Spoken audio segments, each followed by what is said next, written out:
guys, last week on my Mrs. Plant Facebook page, I did Tweak Week, which is where I explored different topics that I felt like were holding me back in my whole foods plant-based lifestyle.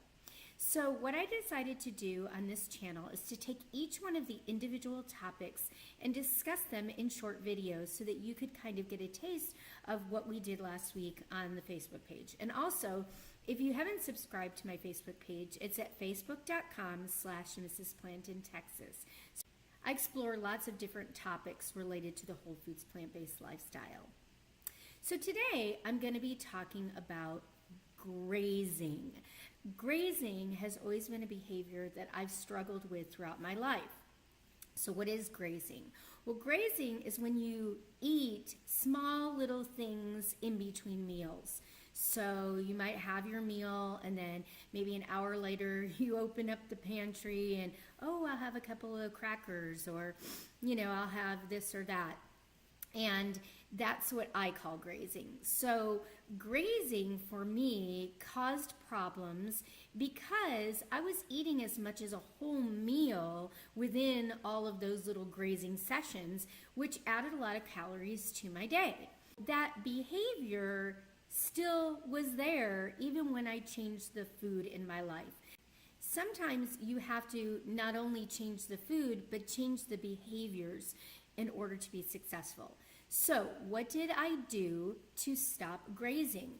Well, one of the tips that I have is to make sure that you're eating a nice full meal, that you are full after you eat, and that you're satisfied with what you ate so that you're not reaching out for other foods after that time.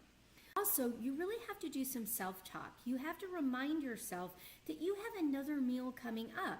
You don't need to eat something in between meals. In fact, if you remind yourself how important it is for your body to get that rest in order to complete digestion, it will help you to get to your next meal. I highly recommend not grazing, eating a full meal that's going to leave you satisfied, and then also reminding yourself that your body needs rest in between meals in order to digest the food properly. One last thing that will help you if you're a grazer is to make sure that you don't keep food in your house that is graze friendly. I try not to have snacks in the house that are typically the types of foods that you easily grab from your pantry or from your refrigerator. So the optimal behavior would be to not have anything in between meals at all.